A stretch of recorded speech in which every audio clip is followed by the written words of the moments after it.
Terima kasih pemirsa, Anda kembali bersama kami di Market Buzz dan kita akan ke agenda ekonomi dan juga emiten, di mana agenda ekonominya adalah indeks harga konsumen Eropa memang tergolong sepi untuk agenda ekonomi, sementara untuk emiten Wiki ada cukup banyak ya. Ada FMG, Bolt, INDR, SKRN, ini akan melakukan pembayaran dividen tunai, sementara ASBI ini akan melakukan ex dividen tunai. Emiten-emiten yang akan menggelar RUPS diantaranya adalah Tamu, ARI, CLPI, Denet, ESIP, Innov, dan MSIN. Oke, itu dia sejumlah agenda yang patut Anda cermati pemirsa untuk hari ini 19 Juli 2022. Dan kita akan berbincang bersama dengan Pak Hans Kwi, Direktur Ekuator Suwarna Investama. Selamat pagi Pak Hans, apa kabar? Ya, selamat pagi, kabar baik Bu. Oke, Pak Hans, terima kasih sudah bergabung bersama kami di Market Buzz. Dan Pak Hans, kalau kita bicara mengenai beberapa sentimen yang nampaknya cukup menarik, tadi kemudian Prisa sempat sampaikan bahwa memang kita masih akan menyinggung mengenai pembebasan bea ekspor untuk CPO begitu ya, yang akan dilaksanakan hingga akhir Agustus. Kemudian secara momentum juga terdapat pelemahan rupiah terhadap dolar Amerika Serikat yang tembus ke level 15 ribuan. Sejauh mana dua sentimen ini sebetulnya sebaiknya dimanfaatkan oleh emiten-emiten berbasis ekspor CPO, Pak Hans? Ya, yang pertama memang sebenarnya harga CPO ini turun lumayan banyak gitu ya, karena di awal tahun 2022 harga CPO di Malaysia itu 5.280-an gitu ya posisi di awal tahun. Dan sesudah itu ketika ada perang Ukraina Rusia, harga CPO itu naik cukup banyak ya, sampai 7.000 lebih, 8.000 ya. Ini yang menyebabkan di dalam negeri itu sempat minyak goreng langka gitu. Tetapi seiring dengan kekhawatiran resesi global yang terjadi gitu ya, harga CPO sekarang ini sama dengan awal tahun ya 2021 gitu ya, jadi ada penurunan cukup banyak. Nah, tekanan harga di global, kemudian karena kita sempat menyetop keran ekspor kita, sehingga di gudang CPO itu cukup banyak gitu ya, jadi diharapkan dengan penghilangan bea ekspor ini diharapkan ekspor kita meningkat dan nanti pengusaha bisa menyerap ya tandan buah segar yang dihasilkan oleh petani ya, supaya petaninya ini kesejahteraannya meningkat gitu. Jadi ini kebijakan yang bagus gitu ya, dan ini juga bagus bagi emiten CPO ya, di tengah harga yang turun mereka bisa mengekspor CPO dan harganya mulai merangkak naik kembali gitu posisinya gitu. Nah, memang dibantu lagi dengan pelemahan nilai tukar rupiah gitu ya, tapi rupiah ini salah satu mata uang yang paling kuat ya di Asia gitu ya, jadi bolak-balik memang masuk 15.000, tapi sangat kuat sekali posisinya, kadang turun kadang di atas 15.000 gitu. Jadi ini menunjukkan bahwa fundamental ekonomi kita cukup kuat. Tapi pelemahan nilai tukar rupiah ini tentu menguntungkan bagi eksportir ya, yang mendapatkan lebih banyak ya ketika rupiah melemah. Oke, mungkin jika dibandingkan dengan negara lain, Pak Hans, rupiah di posisi 15.000 masih akan tergolong aman dan justru baru mengkhawatirkan apabila range-nya di posisi berapa? Ya, sebenarnya kita tidak melihat satu range ya. Memang kalau kita lihat secara umum dolar itu sangat strong sekali ya. Jadi dolar itu sempat 1:1 dengan euro ya, yang selama ini belum pernah terjadi gitu. Memang sesudah itu dolar sedikit melemah gitu. Dengan kebijakan Fed yang agresif menaikkan suku bunga gitu ya, tentu ini memberikan tekanan pada rupiah gitu. Tetapi di sisi lain kita masih melihat bahwa negara-negara itu masih melihat Indonesia salah satu yang paling kuat ekonominya, karena kita terbantu dengan surplus neraca perdagangan yang sudah 26 bulan. Kemudian yang kedua adalah komoditas kita,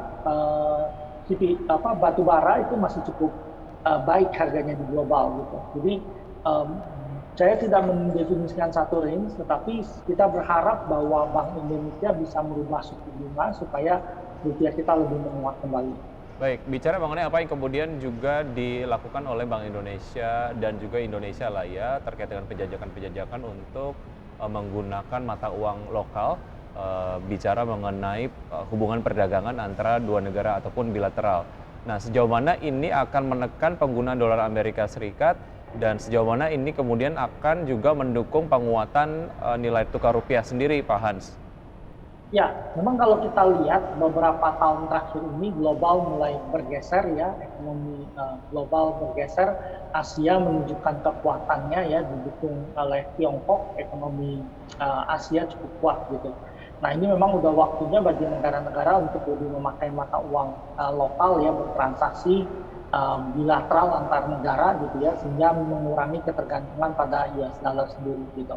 Nah, sedangkan memang saat ini secara umum memang trennya itu dolar pasti strong karena Fed itu udah naikin tiga kali suku bunga dia ya, 150 basis poin mereka udah naikkan dan diperkirakan ada kenaikan 75 basis poin lagi di edisi Juli ya, bahkan bisa sampai 100 basis poin. Kemudian kalau sampai akhir tahun itu bisa kenaikan sampai 3,2 sampai 3,5 gitu. Nah, kenaikan suku bunga AS yang cepat ini tentu membawa strong dollar karena orang cenderung akan meninggalkan emerging market, bergerak ke advanced country dan masuk ke instrumen yang lebih aman ya, safe haven. Dalam hari ini adalah government bond Amerika gitu. Nah ini yang menyebabkan rupiah memang sebenarnya secara umum dalam tekanan. Jadi pemerintah perlu berpikir ya, pertama memperkuat nilai tukar rupiah, yang kedua memang transaksi dengan negara lain kalau bisa memakai currency lokal tanpa melewati US dollar ini tentu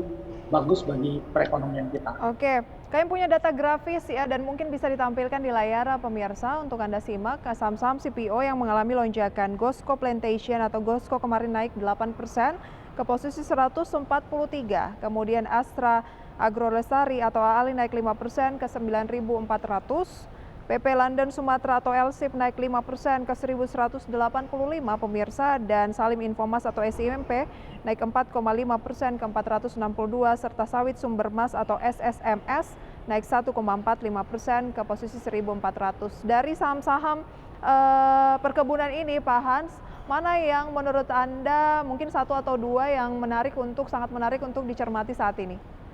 Ya, kami memilih AALI dan London Sumatera Plantation ya sebagai pilihan kita dari beberapa yang ada, lebih karena dari bawah kelihatan momentum kenaikannya masih akan terus berlanjut gitu. Tapi memang secara umum harga saham CPO masih dalam tren positif yang menyusul kebijakan pemerintah menghilangkan tarif pada ekspor gitu ya untuk 2 bulan ke depan sampai akhir ini ya, Agustus.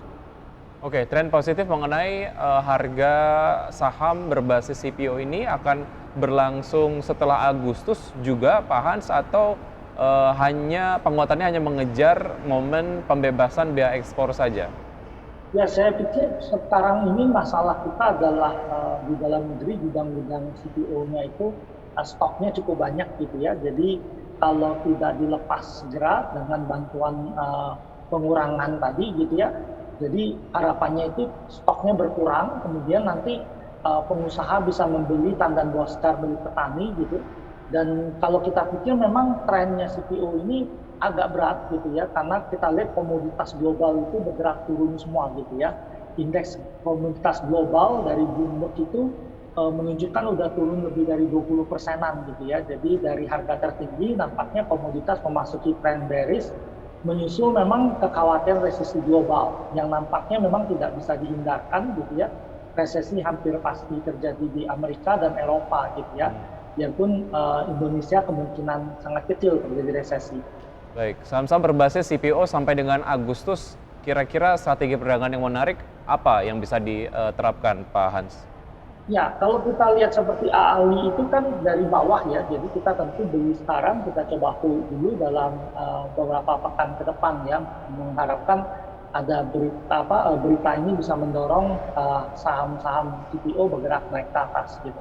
Tapi tentu dalam periode ini biasa di kuartal 3 volatilitas pasar cukup tinggi gitu ya. Pasar juga sangat menantikan apakah Fed akan menaikkan 75 atau 100 basis poin suku bunga mereka. Kemudian apakah Amerika benar akan masuk ke resesi sesudah pertumbuhan di kuartal 1 minus 1,2, di kuartal 2 diperkirakan minus 1,5% gitu. Jadi ini beberapa hal yang dinantikan oleh pasar gitu ya.